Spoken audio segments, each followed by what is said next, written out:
Well, I'm a retired painter, and I went to work at this big house, and an old lady lived there, a lovely old lady, and she had a cook and a butler, and the butler and the cook were Christians, and lovely people. He was a beach mission, and he said he used to bring me every morning. He'd come in with a tray of tea and cakes, and there was always a tract on it. And then they invited me down to their little quarters for dinner, for lunch, and we had lunch and that sort of thing.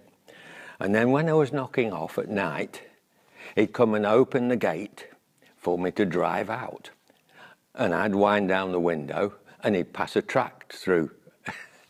He was a lovely man, yes.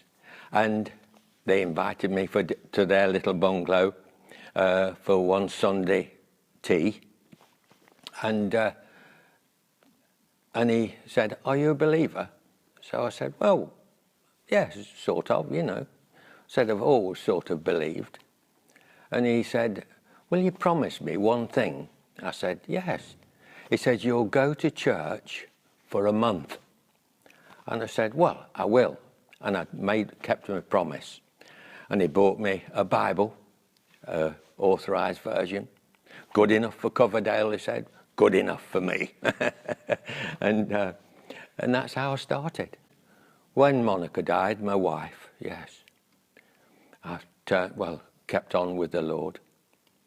Because you can't give him up or turn away from him. When a tragedy happens like that, you turn to him. Yes, that's what I did.